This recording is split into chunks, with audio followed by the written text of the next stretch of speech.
50 General Conclusions and Reflections, subheading A, Science and Society in East and West, Joseph Needham.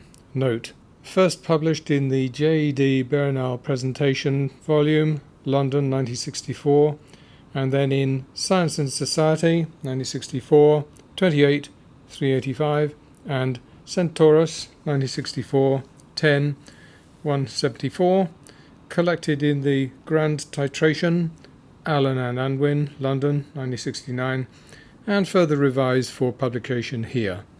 End of note.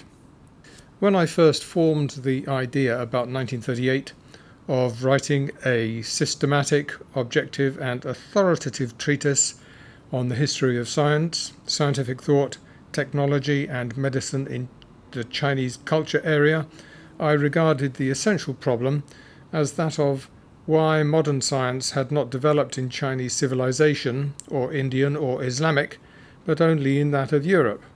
Note, if I were asked to define modern science, I would say that it was the combination of mathematized hypotheses about natural phenomena with relentless experimentation.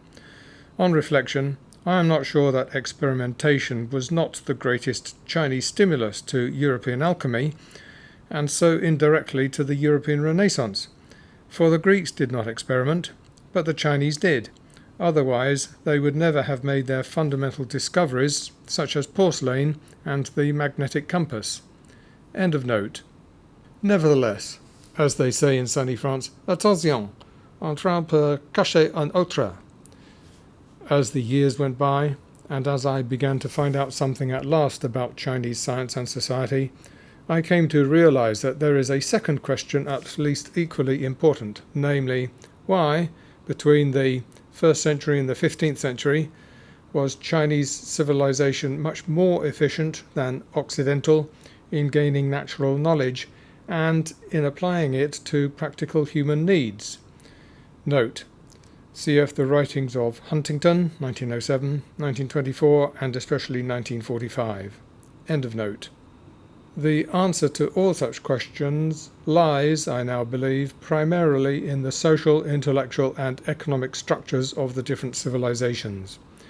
The comparison between China and Europe is particularly instructive, almost a bench test experiment, one might say, because the complicating factor of climatic conditions does not enter in.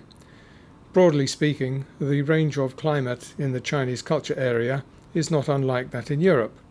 It is therefore not possible for anyone to say of China, as has been maintained in the Indian case, that the environment of an exceptionally hot climate inhibited the rise of modern natural science. Note, cf. the writings of Huntington, 1907, 1924, and especially 1945. End of note. Although the natural, geographical, and climatic settings of the different civilizations undoubtedly played a part in the development of their specific characteristics, I am in any case not inclined to regard this suggestion as valid even for Indian culture. The point is that it cannot even be asserted of China. Nonetheless, here again we see the enormous importance of geography in relation to the civilizations and the way they developed.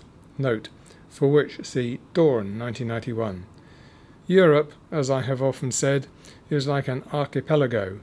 There is the Baltic, the North Sea, the Irish Channel, the Mediterranean, the Aegean, the Black Sea, and then the great Atlantic outside the Pillars of Hercules, all inviting maritime commerce and the activities of sea captains. In contrast to all this, China is a vast landmass, well suited for the activities of peasant farmers in their millions. It is hardly surprising that the civilizations turned out to be so different. From the beginning, I was deeply skeptical of the validity of any of those physical, anthropological, or racial spiritual factors in explaining Chinese development. Everything I have experienced during the 50 years since I first came into close personal contact with Chinese friends and colleagues has only confirmed me in this skepticism. They proved to be entirely, as Andreas Corsalis wrote home in a letter to Lorenzo di Medici so many centuries ago, di nostra qualità. I believe that the vast historical differences between the cultures can be explained by sociological studies, and that someday they will be.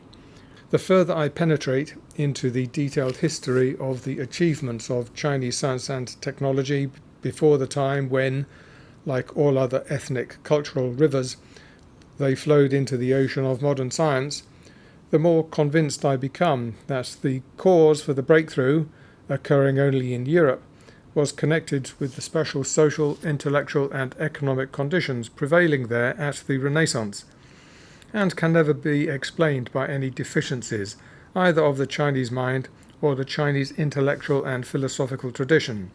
In many ways this tradition was much more congruent with modern science than was the world outlook of Christendom. Such a point of view may or may not be a Marxist one. For me it is based on study and personal experience of life. For the purposes of the historian of science, therefore, we have to be on the watch for some essential differences between the aristocratic military feudalism of Europe, out of the womb of which mercantile and then industrial capitalism, together with the Renaissance and the Reformation, could be born, and those other kinds of feudalism, if that was really what it was, which were characteristic of medieval Asia. From the point of view of the history of science, we must have something, at any rate, sufficiently different from what existed in Europe to help us solve our problem. This is why I have never been sympathetic to that trend in Marxist thinking which has sought for a rigid and unitary formula of the stages of social development which all civilizations must have passed through. Primitive communalism, the earliest of these, is a concept which has evoked much debate, though such a phase is commonly rejected by the majority of Western anthropologists and archaeologists, with, of course, some notable exceptions, such as V. Gordon Childe. It has always seemed to me eminently sensible to conceive of a state of society before the differentiation of social classes, and in my studies of ancient Chinese society I have found it appearing through the mists clearly enough, time after time.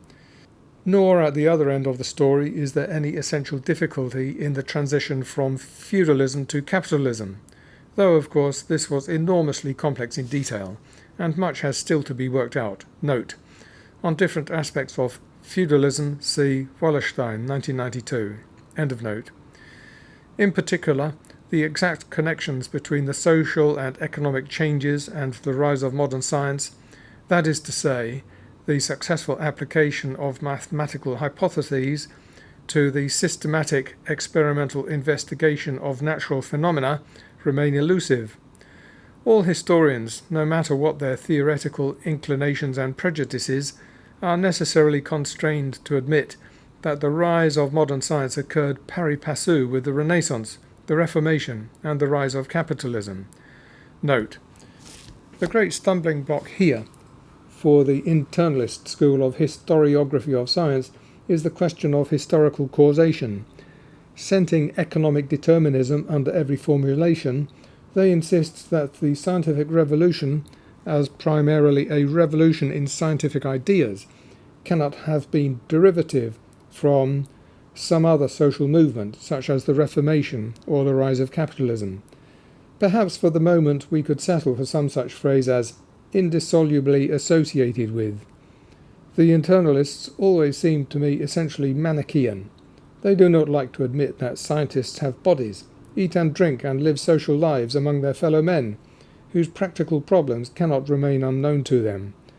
Nor are the internalists willing to credit their scientific subjects with subconscious minds. End of note. It is the intimate connections between the social and economic changes on the one hand, and the success of the new or experimental science on the other, which are the most difficult to pin down. A great deal can be said about this, for example the vitally important role of the higher artisanate, and its acceptance into the company of educated scholars at this time. But the present writing is not the place for it because we are in pursuit of something else. Note: this factor was much emphasized and elaborated by the late Edgar Zilsel. See Bibliography C. Its importance has been recognized by the well-known medievalist A.C. Crombie, 1963. See also his 1961, page 13. For us, the essential point is that the development of modern science occurred in Europe and nowhere else. In comparing the position of Europe with China, one of the problems of interpretation we face is whether China ever passed through a slave society analogous to that of classical Greece and Rome. The question is, of course, not merely whether the institution of slavery existed, that is quite a different matter, but whether the society was ever based on it. Note: see Wallerstein, 1962, and Needham, 1969a, page 167. End of note. According to my own experiences with Chinese archaeology and literature, for what they are worth, I am not very inclined to believe that Chinese society, even during the Shang and early Zhou periods, was ever a slave-based society in the same sense as the Mediterranean cultures, with their slave-manned galleys plying the Mediterranean and their latifundia spread over the fields of Italy. Here I diverge with deep humility from some contemporary Chinese scholars who have been extremely impressed by the single-track system of development stages of society prominent in Marxist thinking during the past 70 years. The subject is still under intensive debate, and we cannot yet say that certainty has been achieved in any aspect of it. In the years 1956-7, at Cambridge, we had a series of lectures on slavery in the different civilizations, in the course of which the participants all had to agree that the actual forms of slavery were very different in Chinese society from anything known elsewhere. Note: see Pulley Blank, 1958b. End of note. Owing to the dominance of clan and family obligations, it was rather doubtful whether anyone in that civilization could have been called free in some of the Western senses, while on the other hand, contrary to what many believe, chattel slavery was distinctly rare. Note: see Pulley Blank, 1958b. End of note. The fact is that no one fully knows what was the status of servile and semi-servile groups in the different periods in China, and there were many different kinds of groups. Neither Western sinologists nor even the Chinese scholars themselves.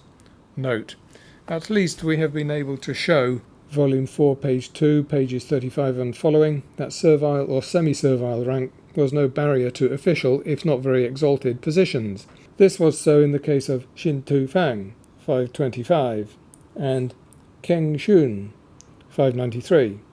The former was in charge of all the scientific apparatus at the Thopa court of Northern Wei, and the latter rose to moderately high rank in the Bureau of Astronomy and Calendar under the Sui. End of note. A great amount of research remains to be done, but I think it seems already clear that neither in the economic nor in the political field was chattel slavery ever a basis for the whole of society in China, in the same way as it was at some times in the West.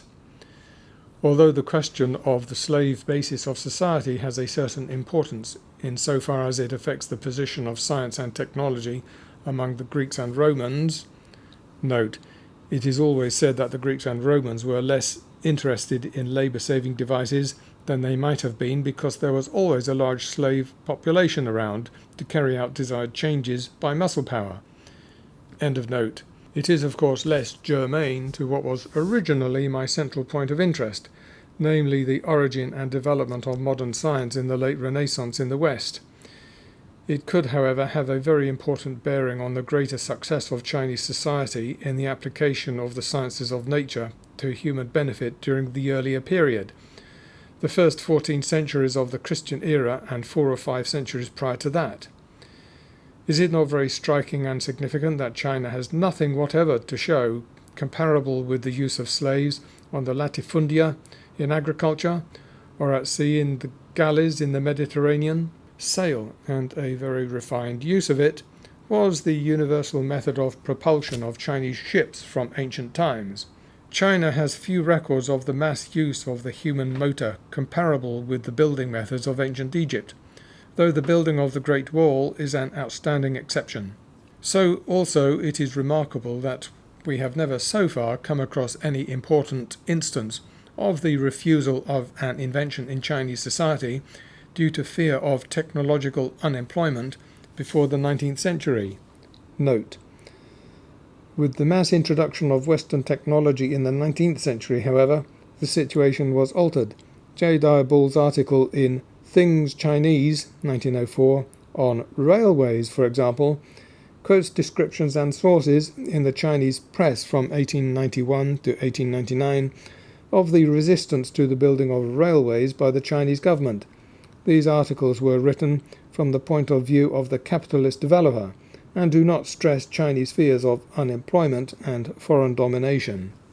If Chinese labour power was so vast as most people imagine, it is not easy to see why this factor should not sometimes have come into play. We have numerous examples of labour-saving devices introduced at early times in Chinese culture, very often much earlier than in Europe. A concrete case would be the wheelbarrow, not known in the West before the 13th century, but common in China in the 3rd, and arising there almost certainly 200 years earlier than that.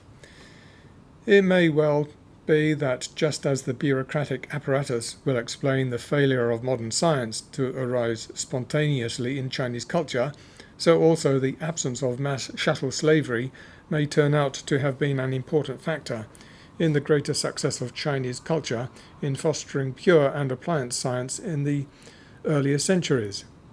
The far greater problem that arises when we compare the histories of Europe and China, however, is how far and in what way did Chinese feudalism, if that is the proper term for it, differ from European feudalism.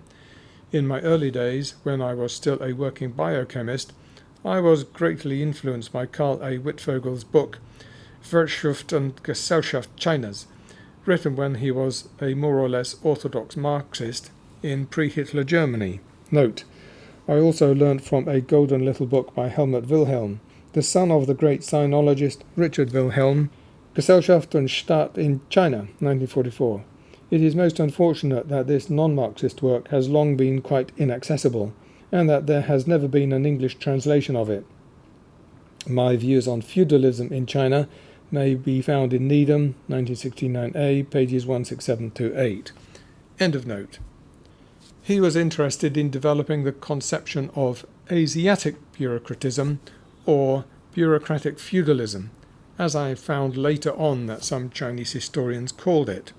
Note: I think looking back that I first fixed upon the phrase bureaucratic feudalism during the years when I was in China, 1942 to 1946, during the Second World War. Feudalism was then becoming a term of abuse for all previous societies, but that did not deter me from using it.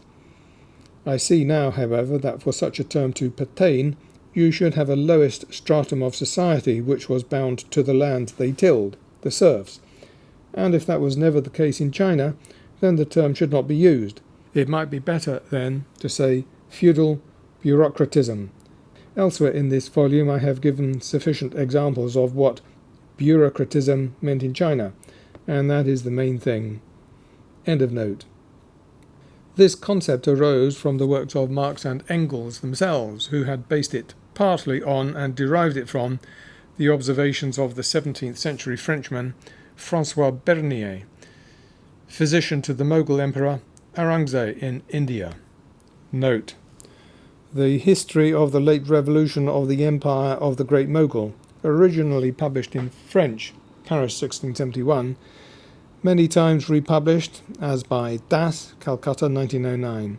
In the course of it, Bernier said, "There is no meum and tuum among them, as there is among us."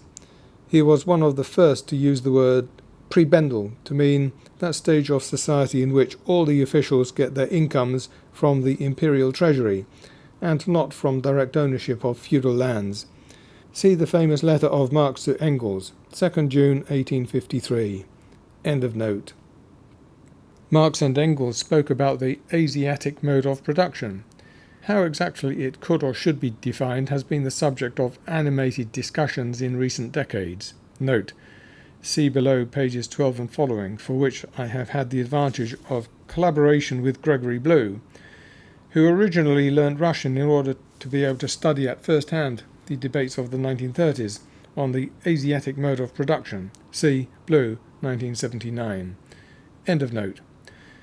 Broadly speaking, It was the growth of a state apparatus fundamentally bureaucratic in character and operated by a non-hereditary elite upon the basis of a large number of relatively self-governing peasant communities, still retaining much tribal character and with little or no division of labour as between agriculture and industry.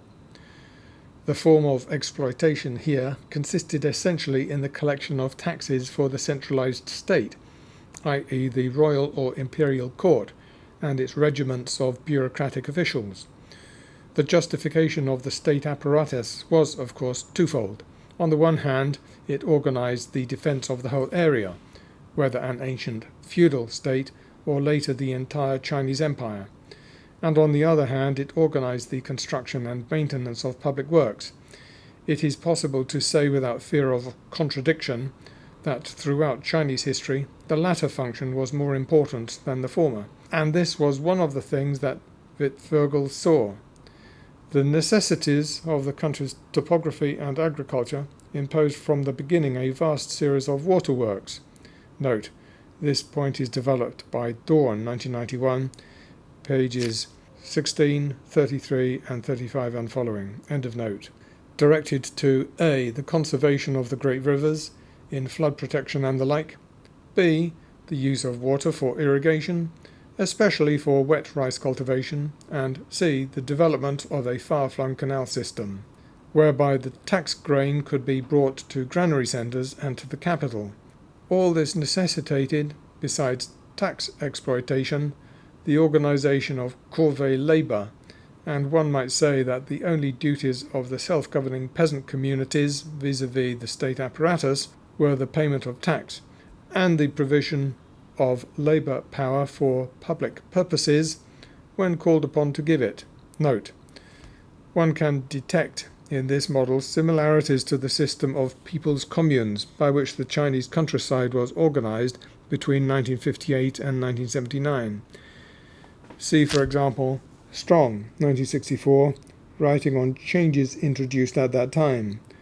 The principle of the rational and maximal utilization of manpower is one which goes back more than 2,000 years in Chinese history, and its timing was one of the functions of the economic high command. Besides this, the state bureaucracy assumed the function of the general organization of production, i.e. the direction of broad agricultural policy, and for this reason the state apparatus of such a type of society may well be given the appellation of an economic high command. Only in China do we find the most ancient high officials, Director of Public Engineering Works, Director of Public Instruction, and Minister for Agriculture. Nor can we forget that the nationalization of salt and iron manufacture, the only commodities which had to travel because not everywhere producible, suggested first in the 5th century, was thoroughly put into practice in the 2nd century. Also in the Han there was a governmental fermented beverages authority, and there are many examples of similar bureaucratic industries under subsequent dynasties. Note, C.F. Sherman, 1956. Various other aspects of this situation reveal themselves as one looks further into it. For example, peasant production was not under private control, and theoretically all the land within the whole empire belonged to the emperor, and to the emperor alone. There was at first a semblance of landed property securely held by individual families, but this institution never developed in Chinese history in a way comparable with feudal fief tenures of the West, since Chinese society did not retain the system of primogeniture. Note, primogeniture was, however, less widespread in Europe than is usually imagined. End of note. Hence, all landed estates had to be parcelled out at each demise of the head of the family. Again, in that society the conception of the city-state was absent. The towns were purposefully created as nodes in the administrative network, though very often, no doubt, they tended to grow up as spontaneous market centres. Every town was a fortified city held for the prince or the emperor by his civil governor and his military official. Since the economic function was so much more important in Chinese society than the military, it is not surprising that the governor was usually a more highly respected person than the garrison commander. Note: in a recent book on the Yangtze, Van Slyke 1988 has much to say about merchants and mercantile activity in traditional China, especially in connection with rice, salt, silk, and thung oil. He well describes the activities of the rich merchants of medieval China, and though he trembles on the verge of stating that bureaucratic feudalism meant that capitalism, as well as modern science, could not develop in China, he doesn't actually do so. But he makes interesting statements such as, the fact that both officials and merchants centered their activities in cities large and small meant that the merchants had no urban arena of their own in which autonomously to develop their own values and institutions, to become, that is, a genuine bourgeoisie. Again, he says that guilds in China were defensive with respect to political authority, not vehicles for the development of an alternative vision of society. Central Asia may have known some city-states, but descending from their Greek antecedents, they were overwhelmingly characteristic of Europe, where they again appeared, first in Italy, like Venice, Pisa and Genoa, then in Holland, like Rotterdam and Amsterdam, finally Antwerp and London, together with the cities of the Hanseatic League. All these were by a long tradition children of the Greek city-state. End of note. Lastly, broadly speaking, slaves were not used in agricultural production, nor indeed very much in industry. Slavery was primarily domestic, or as some would say, patriarchal in character, throughout the ages. Note: see Tokay 1959, page 291. End of note. In its later, highly developed forms, such as one finds in Thang or Song China, the Asiatic mode of production developed into a social system which, while fundamentally feudal, in the limited sense that most of the wealth was based on agricultural exploitation. Note: this must not be taken to mean that industry and trade were poorly developed in medieval China. On the contrary, especially in the southern Song in the 12th and 13th centuries, they were so productive and prosperous that the continuance of the typical bureaucratic form is what surprises. End of note. Was essentially bureaucratic and not military aristocratic. It is quite impossible to overestimate the depth of the civilian ethos in Chinese history. Imperial power was exercised not through a hierarchy of enfeoffed barons, but through an extremely elaborate civil service, which Westerners know of as the Mandarinate, enjoying no hereditary principle of succession to estates, but recruited afresh in every generation. All I can say is that throughout nearly 50 years of study of Chinese culture, I have found that these conceptions have made more sense in my understanding of Chinese society than any others. I believe that it will be possible to show in some considerable detail why Asian bureaucratic feudalism at first favoured the growth of natural knowledge and its application to technology for human benefit, while later on it inhibited the rise of modern capitalism and of modern science, in contrast with the other form of feudalism in Europe which favoured it, by decaying and generating the new mercantile order of society. Note: see Needham 1986. A predominantly mercantile order of society could never arise in Chinese civilization because the basic conception of the Mandarinate was opposed not only to the principles of hereditary aristocratic feudalism, but also to the value system of the wealthy merchants. Capital accumulation in Chinese society there could indeed be, but the application of it in permanently productive industrial enterprises was constantly inhibited by the scholar bureaucrats, as indeed was any other social action which might threaten their supremacy. Thus, the merchant guilds in China never achieved anything approaching the status and power of the merchant guilds of the city-states of European civilization. Note: see Morse, 1932. End of note. In many ways, I should be prepared to say that the social and economic system of medieval China was much more rational than that of medieval Europe. The system of imperial examinations for entry into the bureaucracy, a system which had taken its origin as far back as the 2nd century, together with the age-old practice of the recommendation of outstanding talent, brought it about that the Mandarinate recruited to itself the best brains of the nation, and the nation was a whole subcontinent for more than 2,000 years. Note: a remarkable sidelight on this will be found in the paper by Lu Guizhen and Needham, 1963, China and the Origin of Qualifying Examinations in Medicine. End of note. This stands in very great contrast with the European situation, where the best brains were not especially likely to arise in the families of the feudal lords, still less among the more restricted group of eldest sons of feudal lords. There were, of course, certain bureaucratic features of early medieval European society. For example, the office of the counts, the institutions which gave rise to the position of Lord Lieutenant, and the widely customary use of bishops and clergy as administrators under the king, but all this fell far short of the systematic utilization of administrative talent which the Chinese system brought fully into play. Moreover, not only was administrative talent brought forward and settled thoroughly into the right place, but so strong was the Confucian ethos and ideal that the chief representatives of those who were not scholar gentry remained for the most part conscious of their lesser position in the scheme of things. When I was giving a talk to a university society on these subjects, someone asked the excellent question, how was it that the military men could accept their inferiority to the civil officials throughout Chinese history? After all, the power of the sword has been overwhelming in other civilizations. What immediately came to my mind in replying was the imperial charisma carried by the bureaucracy. Note: one should add the high moral standards of Confucianism, which exerted great social pressure throughout the ages upon the members of the Mandarinate. End of note.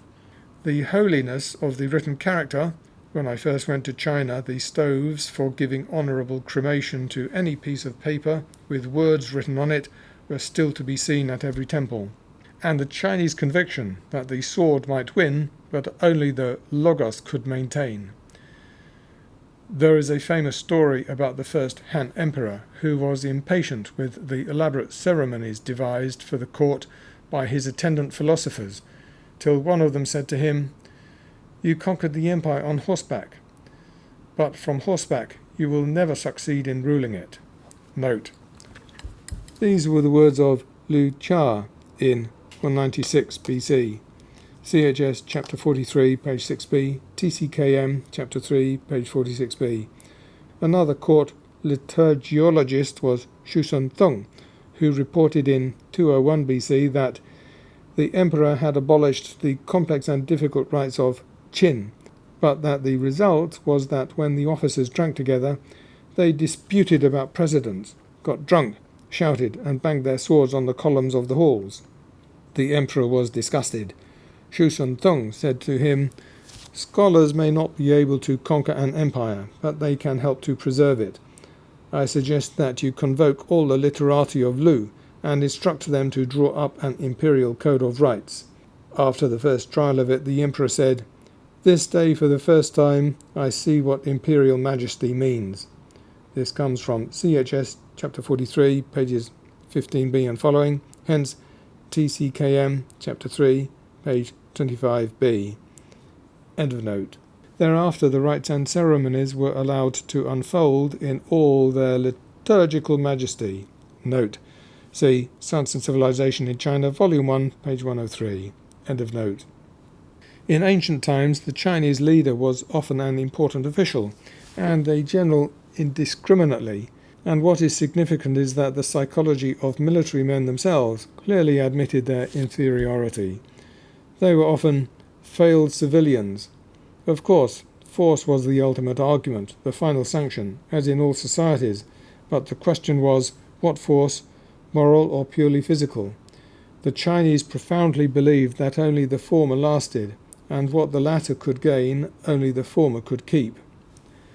Furthermore, there may have been technical factors in the primacy of the spoken and written word in Chinese society. It has been demonstrated that in ancient times in China, the progress of invention in offensive weapons, especially the efficient crossbow, far outstripped progress in defensive armour.